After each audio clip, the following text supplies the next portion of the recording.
Pada bagian ini kita membahas tentang urusan atau perkara tatkala disebut nama Nabi Muhammad, tetapi orang itu tidak menjawabnya. Di sini Kanjeng Nabi memberikan ajaran. Kanjeng Nabi memberikan ilmu tentang etika, ilmu tentang adab, ilmu tentang akhlak, di mana ketika nama Nabi ini disebutkan tetapi dia tidak menjawabnya, maka didoakan menjadi orang-orang yang celaka. Rohimma an-furajulin dukirtu indahu falam yusalli alayya. Ini hadis memberikan ajaran agar seseorang itu memberikan penghormatan terhadap Kanjeng Nabi. Kanjeng Nabi sendiri ini matur menyampaikan kepada umat-umatnya agar menghargai beliau. Kalau kita kaitkan dengan masalah hukum fikih, menjawab salam itu hukumnya adalah sunnah, karena di sini tidak ada kewajiban. Tetapi kalau dalam fikih akhlak, fikih etika, fikih adab, maka hukumnya wajib. Kalau fikih umum hukumnya sunnah, tapi kalau fikih akhlak, fikih moral, fikih etika, maka hukumnya wajib. Karena sebagai bentuk penghormatan yang dilakukan oleh seseorang kepada baginda Nabi Muhammad sallallahu alaihi wasallam. Duh, kenapa kok begitu? Karena beliau manusia yang paling mulia. Dan juga bukti kemuliaan itu Rasulullah diutus ke muka bumi ini untuk menegaskan pemberian kasih sayang kepada sesama makhluk.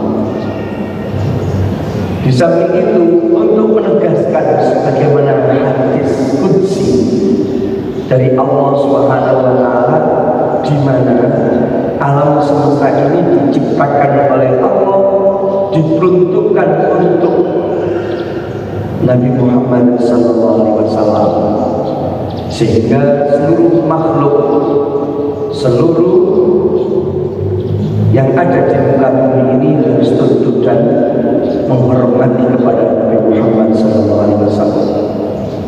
Ini merupakan satu perintah secara tidak langsung dari Kanjeng Nabi, dan beliau sendiri yang menyampaikan kepada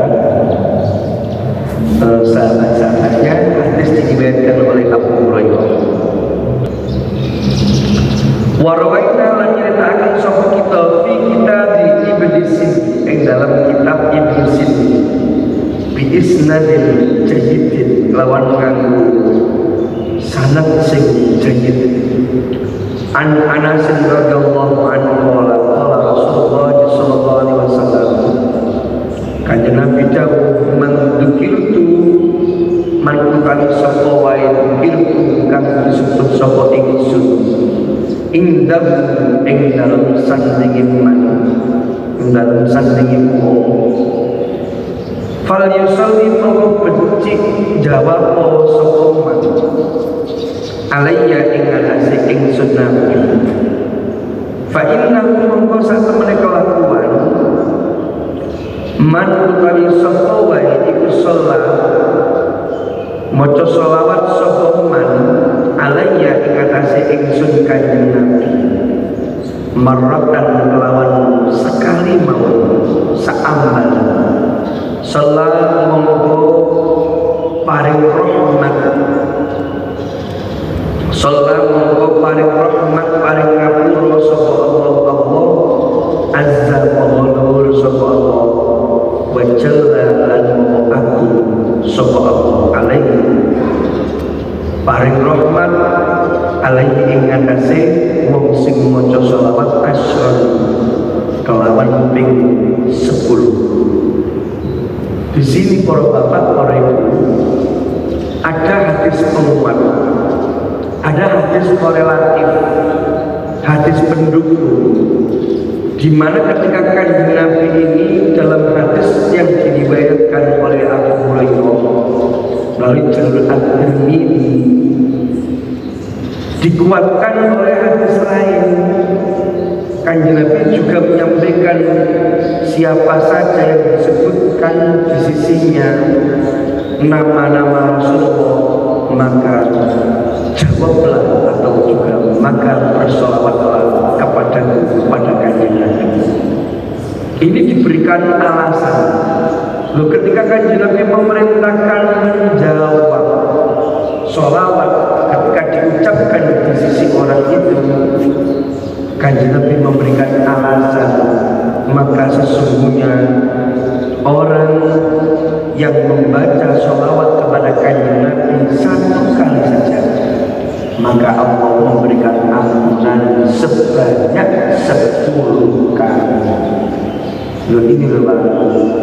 Ini kanjeng Nabi menyampaikan sebagai daya tarik kepada manusia. Karena umumnya manusia paling suka dengan iming-iming balasan. Manusia itu paling gandrung, paling senang ketika ada imbalan. Ini sudah karakteristik manusia, makhluk sosial. Karena dilatar belakangi oleh sifat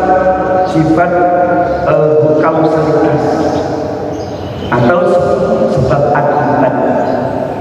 Dilatar belakangi oleh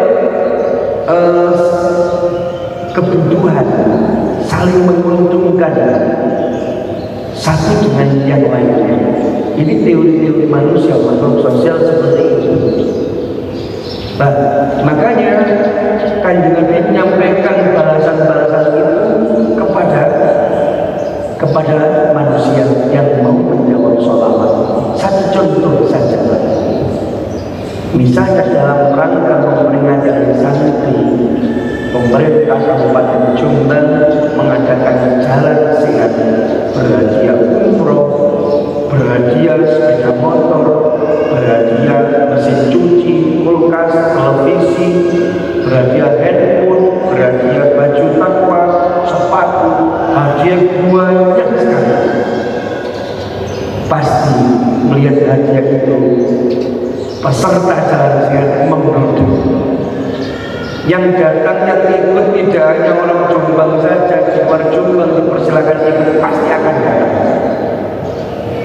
Pertanyaannya, kenapa masyarakat giat ikut memperingati Hari Santri dengan jalan sehat, padahal jalannya itu jauh, kurang lebih 10 kilo misalnya jalan sehat. Nah, ternyata mereka semangat menjadi giat karena di balik itu ada undian. Mereka berbondong-bondong, satu keluarga ikut 5 orang. Ayo melu aku koncone dijak nisan, disampaikan dalam status media sosial, melalui Facebook, mulai WhatsApp, dijak kumpul bareng. Ayo melu sokol rezeki itu seperti itu. Coba jujur saja, jalan sehat laksanakan dalam rangka memperingati santri. Tidak ada imbalan sama sekali, tidak ada undian sama sekali. Pertanyaannya, apakah masyarakat mau merespon? Malah gawe jalan sehat melok-melok muter itu bangunan ini apa-apa nih plus pokoknya ditambahin sarapan kecelot begini loh. Ini karakteristik manusia sebagai makhluk sosial, senantiasa mempertimbangkan dampak manfaat maupun dampak maslahat. Kalau misalnya dampak itu membahayakan dan merugikan, mereka tidak akan mengikuti. Tetapi sebaliknya, ketika dampak itu menguntungkan, memberikan kontribusi manfaat, maka mereka akan semangat. Begitu juga teori yang disampaikan oleh kanjeng Nabi dalam hadisnya, orang yang bersolawat dibalas sebanyak 10 kali lipat. Bahkan ini merupakan balasannya bukan hanya sekedar balasan, tetapi ampunan dan juga kasih sayang dari Allah Subhanahu wa Ta'ala diberikan bagi orang yang mau menjawab sholawat bersama. Ditegaskan pula di dalam hadis lain, tetapi ini Kenapa kok dhaif dan lemah? Karena periwayatannya ini melalui jalur yang kurang sempurna dan juga tidak ditemukan hadis ini melalui perawi-perawi yang lainnya. Apa hadisnya di sini? Di sini diceritakan an Jabir radhiyallahu anhu. Qala dawuh Rasulullah sallallahu alaihi wasallam. Man utawi sapa wae iku dzikir itu disebut sapa ingsun. Indah ing dalem sandinge man ing dalem sandinge wong falam yusalli tetapi ini ora maca selawat sapa man alaiya ing atase ingsun. Faqad saqo monggo teman-teman celaka, monggo teman-teman cilaka sapa man. Para bapak, para ibu rahimakumullah, ada penguat hadis yang lainnya.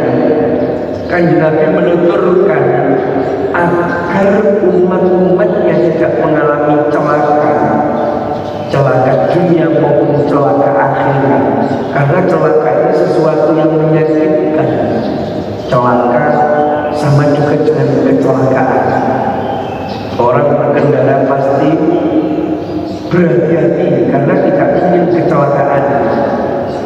Orang naik pesawat pasti berhati-hati, tidak ingin terjadi kecelakaan. Nah di sini ketika seseorang itu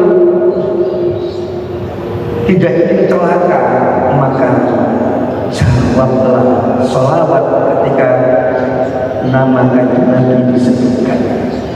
Lupa apakah teori-teori hadis ini?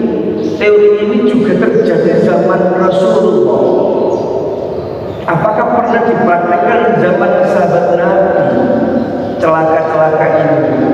Jawabannya ada. Saya membaca satu ayat di dalam Al-Quran.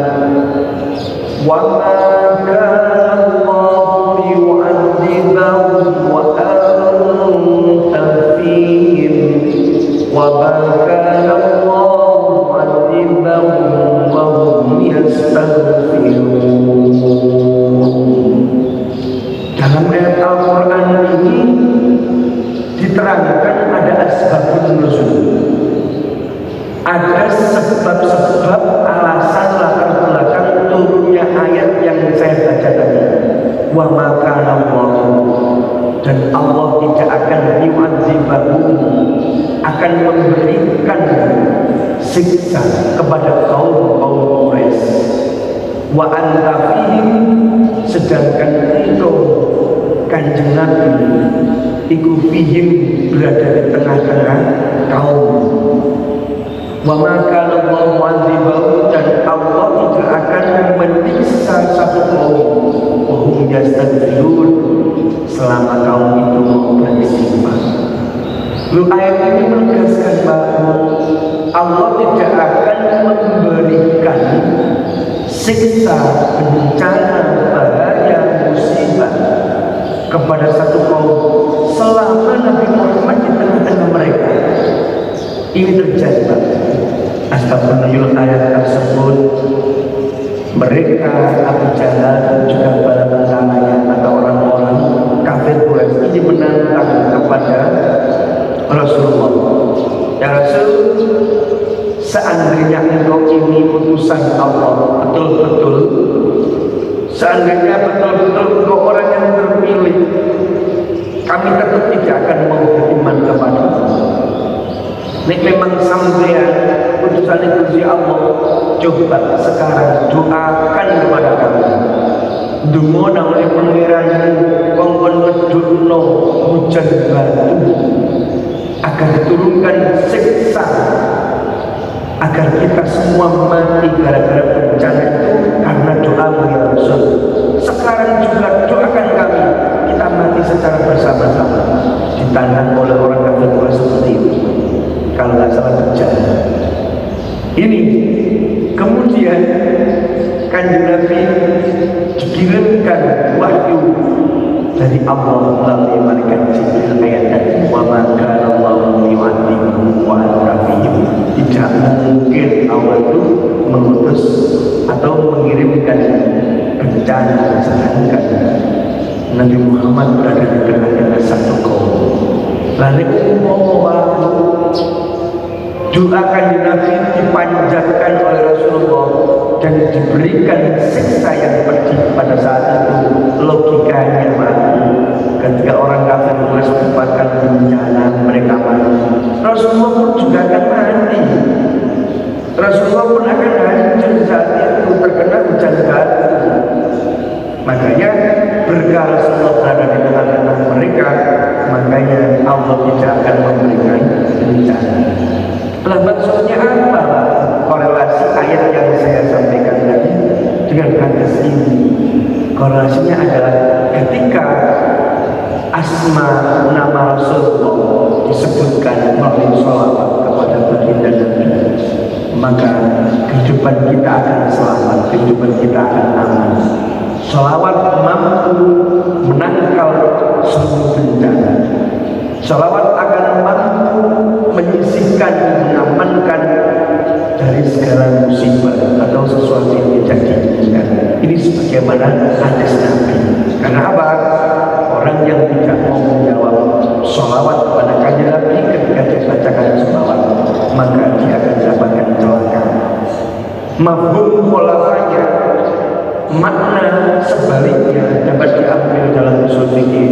Berarti orang yang menjawab sholawat di sini berarti dia berusaha mengamankan diri dan dijauhkan dari kecelakaan. Nah ini Pak, ini luar biasa. Hadirin rahimakumullah. Ini juga dikuatkan di dalam hadis yang lainnya. Wa rawaina fi kitab at-Tirmidzi an Ali radhiyallahu anhu, dari Sayyidina Ali radhiyallahu anhu qala Rasulullah sallallahu alaihi wasallam al-bakhil utawi wong sing medhit, orang yang bakhil, orang yang pelit, iku man yaiku wong dukirtu kang disebut sapa ingsun indahu ing dalem sanjing man. Falam yusalli, tetapi dia ora gelem jawab sholawat sapa man alayya ing atase ingsun. Hadis ini malah memberikan hinaan secara tegas yang disampaikan Rasulullah kepada umatnya. Maka umat Rasulullah ketika tidak mau dijuluki sebagai orang yang bakhil, tidak mau dijuluki sebagai orang-orang yang pelit, jare wong Jawa pliket, jare wong Jawa putra wali, kakek secepet belas, tapi omong wahid. Siapakah dia? yakni orang yang ketika disebutkan nama Rasulullah di sisinya dia kok tidak mau menjawab, maka dijuluki sebagai orang yang baik. Lupa kalau tidak dengar bagaimana? Kalau tidak dengar maka berarti dia tidak dianjurkan. Kau tidak dengar aku. Lupa kau bisi kau tidak mau salawat, ketika salawat itu disebutkan jawabannya tergantung sesuai dengan pendengarannya masing-masing. Nah ini lupa. Ini hadis disampaikan secara langsung oleh Rasulullah agar memberi informasi kepada sahabat-sahabatnya dan juga umat-umatnya mulai zaman sahabat sampai yaumul qiyamah. Ternyata kanjeng Nabi itu memberikan penyadaran kepada umatnya agar umatnya sadar bahwa saja Nabi merupakan makhluk yang paling istimewa, makhluk yang paling mulia dibandingkan yang lainnya. Sebagaimana di dalam Al-Quran disebutkan, wa innaka la'ala khuluqin 'azim. Allah berfirman di dalam Al-Quran, sesungguhnya engkau Muhammad termasuk yakni seorang makhluk yang sangat agung. Padahal di dalam kitab Ad-Dasuki Ummul Barahin ini diterangkan bahwasanya Allah itu pertama memuji kepada zatnya sendiri. Dalam Al-Quran itu ada la ilaha illa ana. Tidak ada Tuhan yang patut disembah kecuali Aku. Allah berfirman begitu di dalam Al-Quran. Berarti di sini ada Allah memuji terhadap zatnya sendiri. Dalam istilahnya kitab itu hamdu qadimin li qadimin, sebuah pujian yang disampaikan Allah dan yang Maha Qadim kepada zatnya sendiri.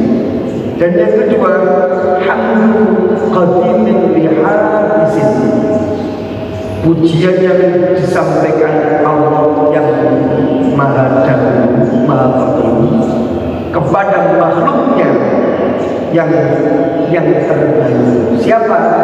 Yakni wa innaka la'ala khuluqin adzim, kepada Nabi Muhammad, sesungguhnya engkau adalah makhluk yang sangat agung. Ini pujian pertama Allah kepada dirinya sendiri.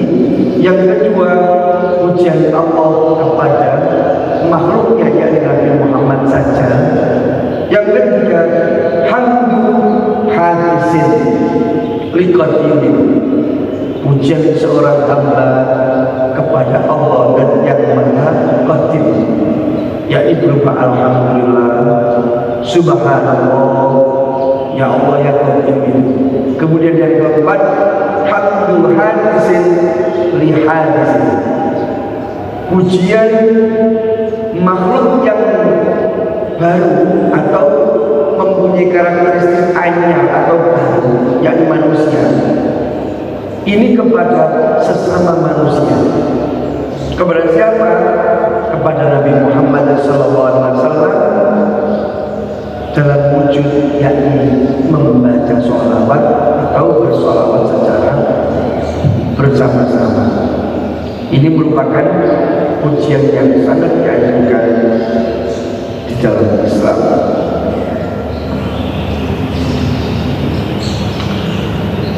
Qala al-Imam Abu Isa at-Tirmidzi inda hadal hadis yurwa diriwayatkan an ba'd ahli ilmu, saking sebagian ahli ilmu, qala dawuh sapa ba'd ilmu, ada sebagian para ilmuwan ini menyatakan idza shalla nalikane maca sholawat sapa Rasulullah lan nabi ing atase kanjeng Nabi sallallahu alaihi wasallam maratan sepisan wae fil majlisi ing dalam majlis ajza'a mongko nyukupi apa sholawat anu saking wong sing maca sholawat maning sesuatu karena kang ono apa man fi dalikal majlis, dalam mengkono-kono majlis. Ini pendapat para ilmuwan. Jikalau seseorang itu bersolawat kepada kanjeng Nabi satu kali saja di dalam majlis ilmu, maka Allah akan mencukupi rahmat Allah, ampunan dari Allah dan juga pemberian dari Allah akan mencukupi apapun yang dibutuhkan di majelis tersebut. Makanya Pak, para habaib, para pecinta-pecinta kanjeng Nabi itu ketika sholawat dibacakan, mereka senantiasa spontanitas membagikan rasa cinta itu berupa apa yang mereka miliki kepada majelis tersebut atau orang-orang di sekitar tersebut. Dia punya uang dikasihkan uang, dia punya makanan dikasihkan makanan, dan apapun yang mereka miliki dibagi saat itu. Tujuannya adalah untuk menghormat terhadap kanjeng Nabi Muhammad SAW. Hadirin rahimakumullah, intinya kajian kita pada pagi hari ini, seseorang itu akan mendapatkan kecelakaan, ketika tidak disebutkan, ketika disebutkan nama Nabi dan dia tidak mau menjawabnya, dan dikatakan bakhil ketika tidak mau menjawab sholawat. Begitu juga orang yang tidak mau bersolawat, ketika dibacakan sholawat di sampingnya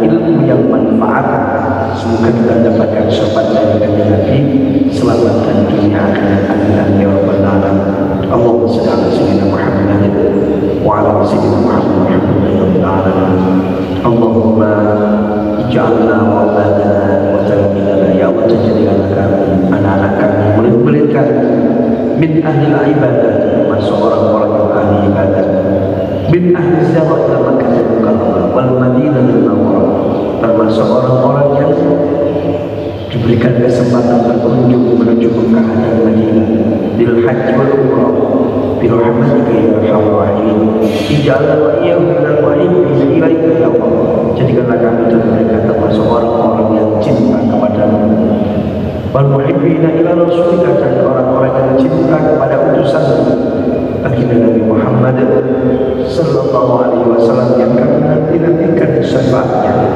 Rabbana atina fid dunya hasanah wa fil akhirati hasanah wa qina adzabannar. Alhamdulillahi rabbil alamin. Al-Fatihah.